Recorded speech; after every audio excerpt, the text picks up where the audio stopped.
All right, this is the book of Jeremiah 28:8. The prophets that have been before me and before thee of old prophesied both against many countries and against great kingdoms. It's like it, and it says the prophets that have been before me and before thee of old prophesied both against many countries and against great kingdoms of war and of evil and of pestilence. So the prophets of the Lord are blowing that trumpet, like how it says in the book of Isaiah 58:1. You know, cry aloud, spare not, lift up that voice like a trumpet, and show my people their transgressions. That's what the prophets of the Lord are doing. They're blowing the trumpet, warning you of the trouble to come. So on that day, you have no excuse to say that you never heard the word. You never heard that what was coming. You know, you just neglected it, like how it said in the book of Proverbs 1, and throughout the 20th verse. Yep. This is Zephaniah 2, and I'm gonna start at 1. You know, because Jeremiah 44 says, I set my prophets early, rising, saying, do not this abominable thing, that I hate. But they would not. They wouldn't listen. So when the Lord comes back, he's gonna be fully justified in doing what he does, man. The warning's been there, man. Since the 1960s, I would say. Men out here have preached the Bible, the truth of the Bible. So we're almost,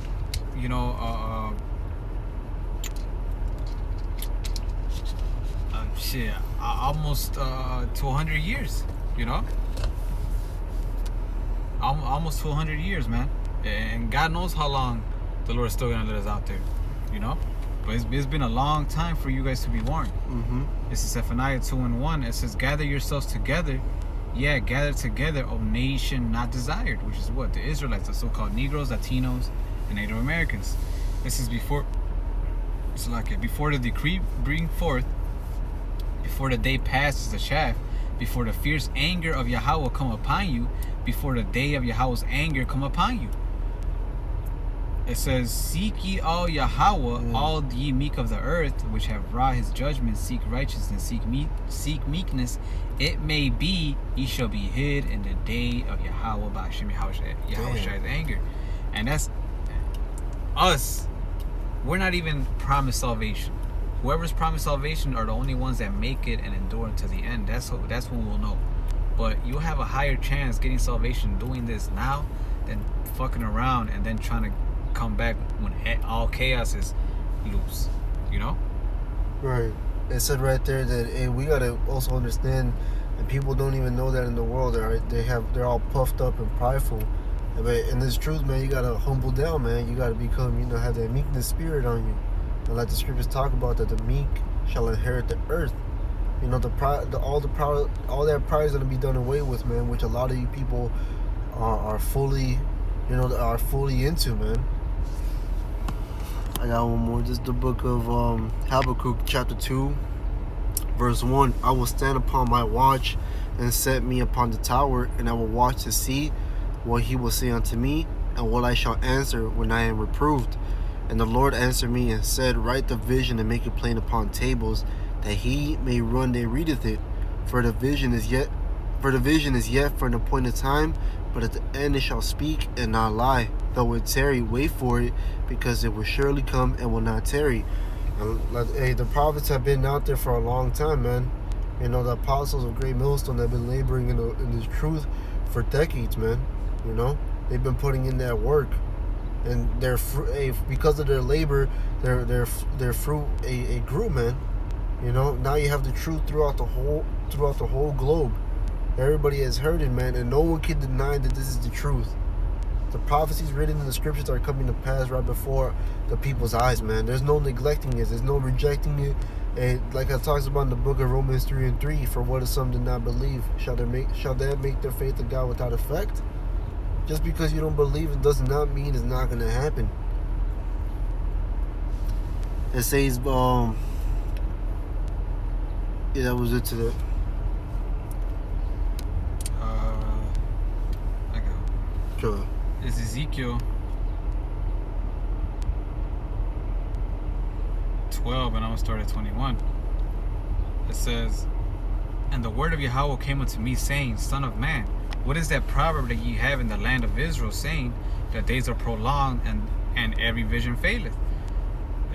Because this is the attitude of the people. What you guys are preaching is gonna come in my son's lifetime. Not yet. Yeah, I believe it, but come on, man, just party it up right now. We'll worry about that later. You know, this is what the Lord said. "Tell them therefore, thus saith Yahweh power, I will make this proverb to cease, and they shall no more use it as a proverb in Israel. But say unto them, the days are at hand, and the effect of every vision."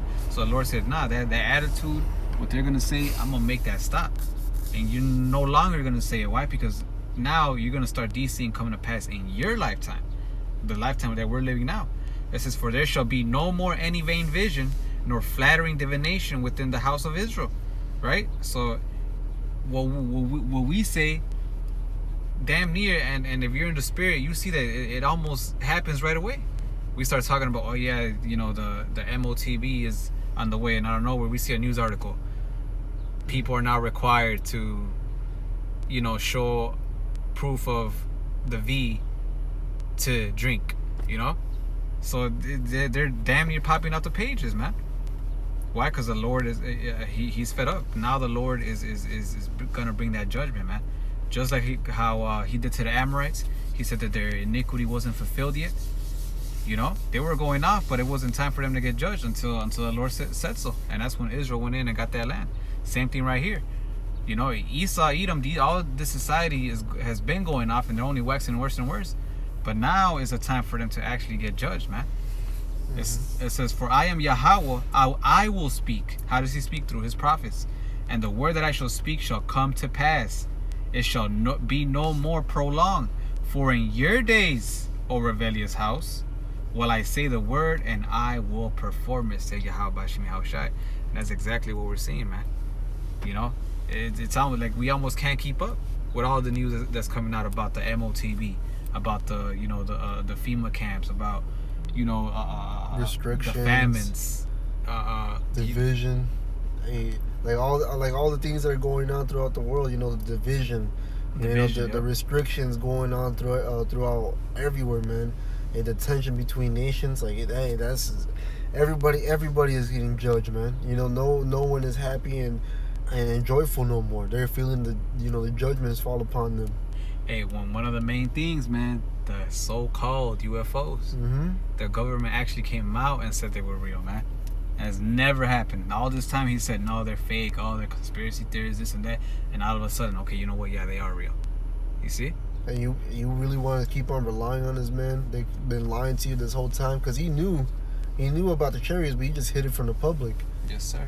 Hey, but Yahweh Hashem is he said, you know, prophesy, man, you know, spare not. So it doesn't matter if you people feel some type of way about the truth. You can't deny it. You know, have I become your enemy because I tell you the truth? Don't get butthurt over it, man. Just accept it, man, and just move along and do your part. Either get with it or get lost, you know. There's only two ways. There's no gray area with the Lord. Either you're with him or you're against him. Sure. As the book of Ezekiel 2:3, and he said unto me, Son of man, I send thee to the rebellious, to the children of Israel, to a rebellious nation that have rebelled against me. They and their fathers have transgressed against me, even unto this very day. For they are impudent children and stiff-hearted. I do send thee unto them, and thou shalt say unto them, Thus saith the Lord Yahweh Bashim Yahushai.